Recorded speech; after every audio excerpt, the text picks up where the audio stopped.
7 मार्च 2020 का ये सुबह 10 से 11 के शिफ्ट का पेपर है। इसके कुछ सवाल हम लोग देख लें।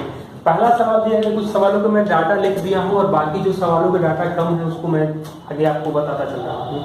6 मीटर लंबा, 4 मीटर चौड़ा और 4 मीटर ऊंचे कमरे के चारों दीवारों का क्षेत्रफल। तो चारों दीवारों का क्षेत्रफल जो होता है 2 गुणे लंबाई प्लस चौड़ाई मतलब 6 प्लस 4 गुणे ऊंचाई मतलब 10 दूनी का 20 चौका 80 मीटर स्क्वायर हो जाएगा। क्वेश्चन नंबर 2 में दिया गया है 2y माइनस 5 का पावर 3 में y का गुणांक क्या होगा। तो 2y का क्यूब माइनस 5 का क्यूब माइनस 3 गुणे 2y गुणे 5 2y माइनस 5। तो हमें 5 y का गुणांक चाहिए तो y क्यूब होगा, y यहाँ है ही नहीं मतलब 5 दूनी का 10 यानी कि 30y 2y माइनस 5 ये माइनस है मतलब y का गुणांक यानी कि y को कांस्टेंट के साथ गुणा करेंगे तो 150y आएगा। तो y के कोफिशिएंट क्या आ रहा है तो प्लस 150 जो आ जाएगा वो y का कोफिशिएंट। नेक्स्ट क्वेश्चन दिया गया है कि 1 minus 64x cube minus 12x plus px square में p का मान क्या मतलब x स्क्वायर का ही गुणांक है। तो यहाँ तो पहला तो तरीका ये है कि एक्सपेंड कर दें। दूसरा तरीका ये है कि हम लोग इसी सवाल में x का मान 1 रख दें, 0 रखेंगे तो सारे टर्म 0 हो जाएंगे, p ही गायब हो जाएगा। तो क्या मतलब है यानी कि 1 रखेंगे तो 1 minus 64 plus minus 12 plus p बराबर माइनस 27 आएगा माइनस 3 का क्यूब। p का जो मान आ जाएगा वो आ जाएगा 48 देख सकते हैं माइनस 75 में क्या जोड़ दें कि माइनस 27 आ जाए। अगला सवाल देखिए, फिगर दिया गया है तो ये PA दिया गया है 17 और MP दिया गया है 15। ये 15 है मतलब ये 8 होगा, स्पर्श करती है तो त्रिज्या 8 हो जाएगा।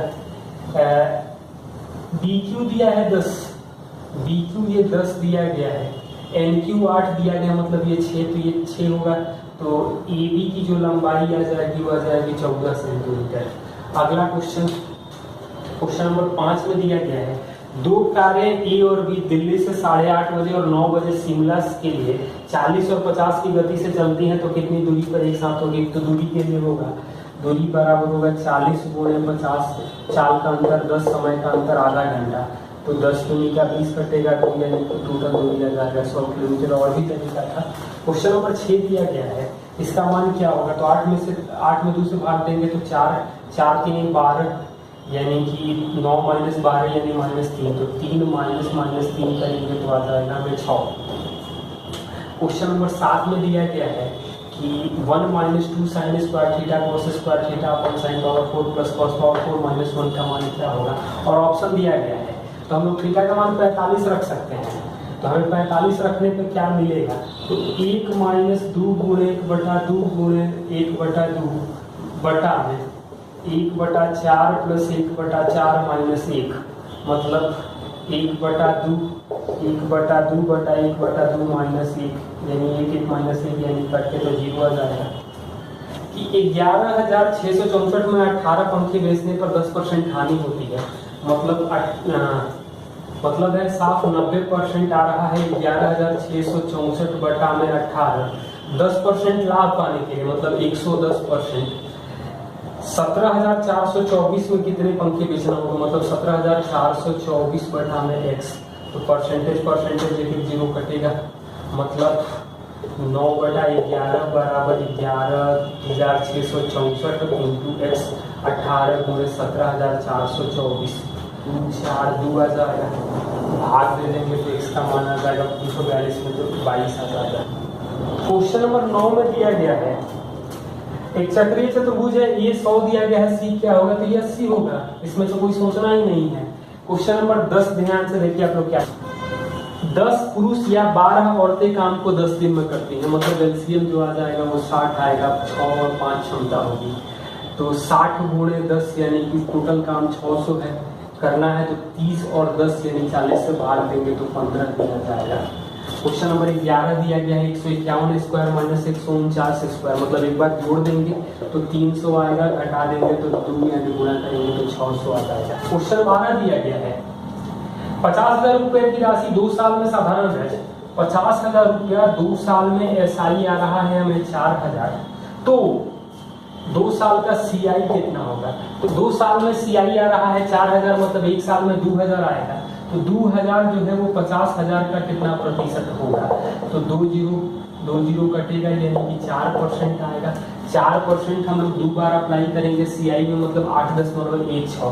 तो 50,000 गुणे 8.16%, 2 जीरो कटेगा, 0.20 कटेगा, मतलब 4,080 रुपया आ जाएगा। या ऐसा भी कर सकते थे कि 2,000 प्लस 2,000 और 2,000 का 4% हम लोग निकाल देते, तो ये 80 आ जाएगा, मतलब 4,080 रुपया आ जाएगा। क्वेश्चन 13 में दिया गया है, ये थीटा है, ये 13 है, ये 12 है, तो ये 5 होगा, ये समकोण दिया गया है। तो cos थीटा क्या होगा? तो cos थीटा का मान हम लोग लिख सकते हैं 5/13, क्योंकि आधार होता है, कोण के सामने की भुजा को लंब करते हैं, तो cos थीटा आ जाएगा। क्वेश्चन नंबर 14 दिया गया है, ये कोण एक बाहरी 110 है, 62 है, तो ये वाला कोण ऐसे भी निकाल सकते थे 70, और फिर तीनों कोणों का योग 180 होगा, लेकिन बहिष्ठ कोण सुदूर अंतःकोण के योग के बराबर होता है। तो ये 62 दिया गया है, मतलब 38 ये 48,000 का। क्वेश्चन नंबर 15, 5,040 रुपया अंकित मूल्य वाली एक वस्तु पर 40% छूट देने पर 20% लाभ होता है। तो सीपी को हम लोग 100 मानेंगे, तो 120 हो जाएगा एसपी। 40% छूट दे रहा है, मतलब एमआरपी 60%, यानी कि एमआरपी जो आ जाएगा वो 200 है। तो एमआरपी दिया गया है हमें 5,040 200 के लिए, तो हमें लाभ की राशि पूछ रहा है, मतलब 20 भाग दे देंगे 200 के लिए, ये मालूम है, तो 20 पूछा जाएगा, तो 504 रुपया लिख सकते हैं। 2012 में कितने छात्रों ने डिस्टिंक्शन के साथ पास हुए? टोटल स्टूडेंट दिया गया है, टोटल दिया है 840, पास हो रहे हैं 525, लेकिन डिस्टिंक्शन पा रहे हैं 210। तो 210 बटा में 840 गुणे 100% करेंगे तो आ जाएगा 25%।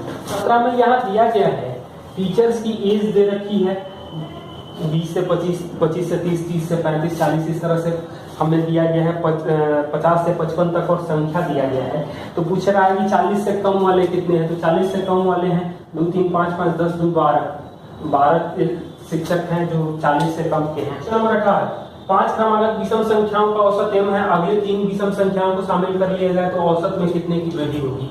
तो m होगा m+2 m+4 m-2 m-4, अगली 3 को शामिल करने का मतलब है m+6 m+8 और m+10, यानी न्यू एवरेज जो आ जाएगा वो m+10 + m-4 बटा में 2 करेंगे, तो 2m+6/2 यानी m+3, यानी एवरेज जो है वो 3 बढ़ जाएगा। क्वेश्चन नंबर 19 में दिया गया है, साइंस, आर्ट्स, कॉमर्स और वोकेशनल कोर्स में लड़के और लड़कियां, मतलब पहले लड़के हैं बाद में लड़कियां हैं, और हमसे पूछा गया है कि छात्राओं का प्रतिशत ज्ञात कीजिए। तो छात्राओं की संख्या जोड़ दें, 63, 105 और 30, यानी कि 135 लड़कियां हैं।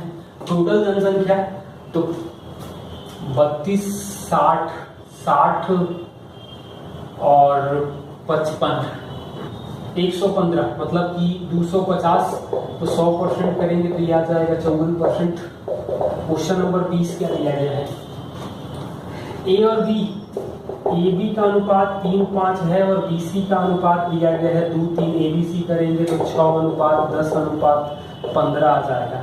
Question number 21, sine 30 plus cos 30 minus tan 45, मतलब 1/2 प्लस √3/2 माइनस 1, यानी √3/2 माइनस 1/2, या √3 माइनस 1/2, जो भी दिया गया है वैसे लिख सकते हैं।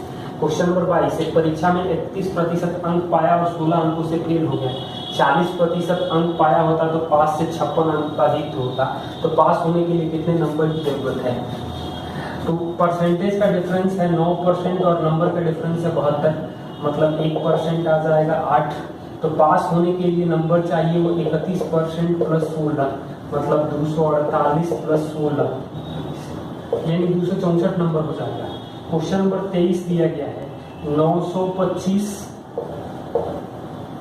x 85 11 से विभाज्य है, तो x का मान क्या होगा?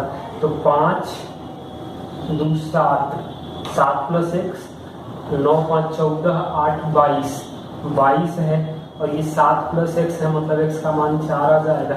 अंतर या तो 0 हो, ये 11 का मल्टीपल हो, ऐसे मिलेगा। अंक दिया गया है और छात्रों की संख्या दिया गया है, तो फिगर DI का क्वेश्चन देख लीजिएगा। पूछ रहा है कि कितने प्रतिशत लड़के जो है वो 40 या उससे ज्यादा है लेकिन 70 से कम है। तो टोटल आप जोड़ दीजिएगा, 40 से ज्यादा जो है वो 9 7 16 और 8, यानी कि 24, और टोटल जनसंख्या 50 दिया गया है, मतलब इसको कैलकुलेट करेंगे तो आ जाएगा 48%। क्वेश्चन नंबर 25 क्या है? ए बी सी और ये परपेंडिकुलर डाल रहे हैं जो डी। ए बी सी एक समद्विबाहु त्रिभुज है जिसमें ए बी बराबर ए सी है, A B perpendicular B C है, बी सी दिया गया है 6, तो ए बी 4 है, ए बी 4 है, बी सी 6 है, यानी 3 3, तो ए बी का मान क्या होगा? तो 5 5 हो जाएगा, क्योंकि 90 डिग्री का कोण बनाएगा ही बनाएगा, मध्य बिंदु को समविभाजित करेगा।